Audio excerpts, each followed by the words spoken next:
Hi everyone, this is Bruce Octavius, and recently we have seen a renewed interest in the whole Superman versus Goku debate. We've gotten these requests before, but we've gotten a pretty big heap of new requests now with the whole death battle Superman versus Goku, and the versus community on YouTube is in absolute flames right now because of this show, and I knew this was gonna happen.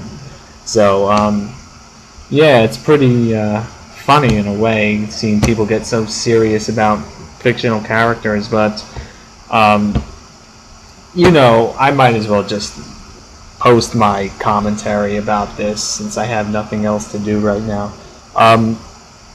You know, death battles are a pretty big deal in the versus community. On YouTube, I guess they are, not so much on forums.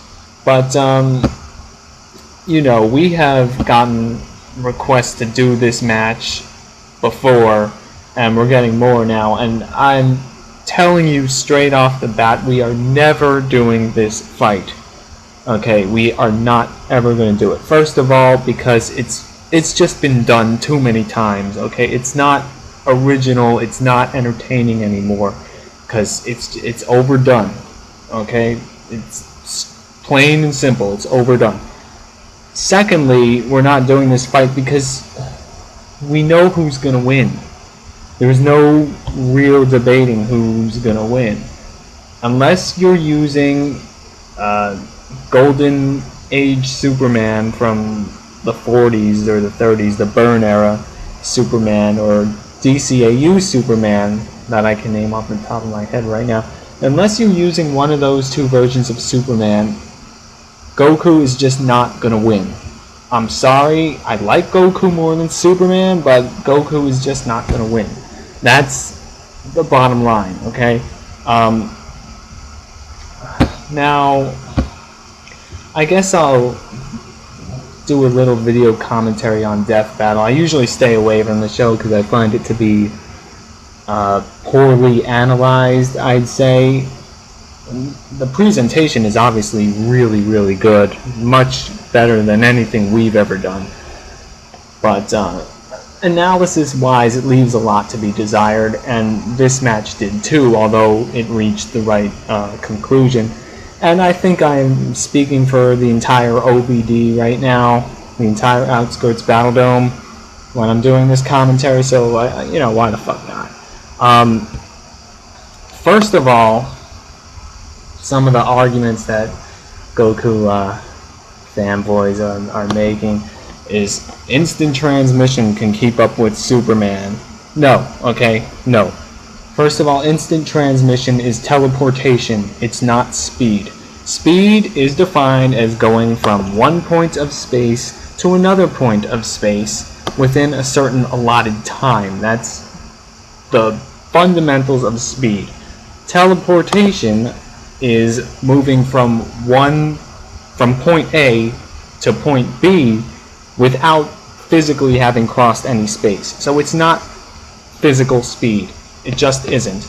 And teleportation is what instant transmission is. It is a form of teleportation.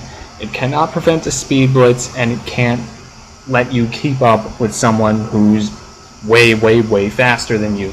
It's just not going to work. It also has the weakness of you either have to physically know the place to get there, or you have to lock onto someone's energy signature. So it's not go anywhere the hell you want to whenever you want. So that's another drawback to instant transmission. Instant transmission is not going to be helpful to Goku in this fight, okay? It just isn't. Superman is too fast. Secondly, okay, they didn't use power scaling for Goku, which is really, really fucking stupid because Goku has absolutely zero notable offensive feats to his name. You need to use power scaling for him. If you don't use power scaling, you might as well just not have him in a match. Okay? You might as well just not. So, you know, a lot of people are confused as to what power scaling is. When used properly, it's basically just if a weaker character can do it, the stronger character can do that or better. But we don't know how much better. He can just match that feat. And for Dragon Ball, this is pretty straightforward. It's all based on Kai. The guy with more Kai can kill the shit out of the guy with less Kai and do everything he can do and better. So, I mean, other series might have a problem, but Dragon Ball, it's one of the most straightforward there is. So, the fact that they weren't using power scaling for their analysis was disconcerting to me and the rest of the OBD. But anyway, that's I guess that's relatively minor. The fact that they used Super Saiyan 4 is pretty shit. GT is shit. Okay, it's a shit show. It's a shit series. You know, it's just not consistent. Of course, it's not consistent because it's not canon. So why the hell are they using GT?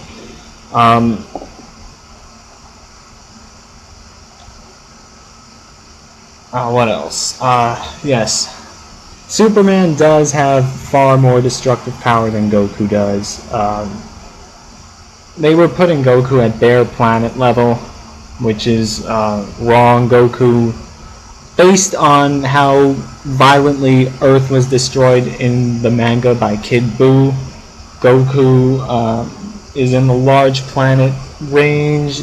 Recent revisions of my original calculation by some of the guys at the OBD suggest it might be small star level based on the pattern of dispersion of the debris and the time frame involved in the kinetic energy. So there's that, but it's still not going to match Superman. Superman, while I did have a problem with the feat they were using in their show to justify it, he has tanked some supernova type stuff before, and he can output stuff on a similar level. So, I mean, that was pretty straightforward. So yeah, Goku is maybe star level, maybe small star level, not sun-sized stars. I'm talking about little tiny red dwarf stars, not anything near the sun. Superman, he's pretty high up there. I'm not getting the energy list right now, but he is within that kind of big star supernova range as Death Battle described. So Goku ain't matching Superman in destructive power, okay? He has more than enough feats for that. Strength. Now, I had no idea what the hell they were doing with this whole gravity formula shit. I mean, first of all, they used the 40 tons feat, which is a low-end outlier, but ignoring that, they were basing... I don't even know how to describe it off the top of my head. They were using unwarranted assumptions to basically boost Goku's strength based on how much gravity he could train in. And then they... What the hell did they do again? They used the Super Saiyan multipliers for his strength and speed. Yes, his strength and speed. But, sorry, I watched this like a couple of weeks ago. I decided to do this video right now because I've seen a lot of other videos. I'm already kind of bored. So they used this gravity formula with his Super Saiyan multipliers, but they just said at the very beginning of their own video that power levels were inconsistent, and they are. So we know that Super Saiyan multiplies basically his battle power, is how it's described in the Daizenshu. We have no idea how that correlates to actual physical stats. So, I mean, right off the bat, that was problematic in their analysis. They scaled his speed up to 2.3 times the speed of light. I'm telling you, they were giving Goku too much credit there. Okay, he's nowhere near light speed. He's, I mean, there has been some controversy in the OBD about maybe he's sub-relativistic, Mach 29,000 around there. Currently he's around Dragon Ball speed is capped at around, for movement speed, maybe it's somewhat over Mach 1000, and for reactions it's probably, it's like Mach 7000 based on Cell's Kamehameha into space. And there are other energy blasts into space. They might be in the quintuple digit Mach range, but they're nowhere near, okay, they're nowhere near the speed of light, much less faster. So again, in Superman, his feats speak for themselves, especially in pre-crisis mode, okay, and even in post-crisis mode, he was fighting to the sun at 8 times faster than light, and he has other faster feats still. So that's, you know, that's fairly straightforward. The bomb analysis, it was alright. It was creative. We never looked at it from that angle before. But then they used Newton's third law to say that Goku's maximum output is the same as his durability, and they used his Kai attacks at full power against Vegeta as an example, and the ground remains untouched. But okay, that's Newton's third law, which is, you know, every action has an equal and opposite reaction. But the problem they're doing is that, I mean, that's almost never true in fiction, and the Kai blast hadn't even exploded yet, so that means the maximum energy had not yet been released. So, okay, there's that. And see, I'm just kind of critiquing their analysis and saying why Superman will win. Superman is as strong as he needs to be. Okay, if they use that as evidence, then that's fucking retarded. I can name a dozen characters off the top of my head that would destroy Superman, except for some cosmic versions. Dark Schneider, Pegasus Seiya, fucking Tenchi from Tenchi Muyo, Odin, lots. Okay, there's a lot of characters that would absolutely destroy Superman. So I have no idea what they meant there.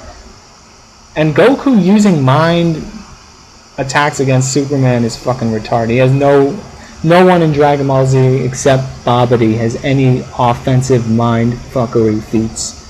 Goku has some kind of passive telepathy, but that's about it, really. So attacking Superman's mind, that's a bunch of shit. So anyway, Superman wins most nearly all of the time, okay? Superman wins, Goku loses, that's that. Okay? That's really the bottom line. No matter what the Dragon Ball Z fanboys want to say, Superman will win, unless it's DCAU or Burn era Superman. That's it. Okay? Dragon Ball Z, Goku, Dragon Ball Z, it's very overrated. The characters, they are very overrated by much of the Versus community, okay?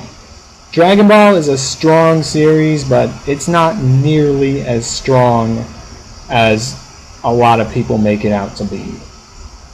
The faster you realize this, and the faster you stop caring so much about who's stronger than who in fictional debates, the better you will all be, the better your lives will be, okay? Alright, that's a wrap. Wow, 13 minutes and 58 seconds. Okay, that took longer than I expected. And episode 23 should be out tomorrow. Okay, it's all done. I'm just waiting for a few last clips from Jason. This is Bruce Octavius, signing out.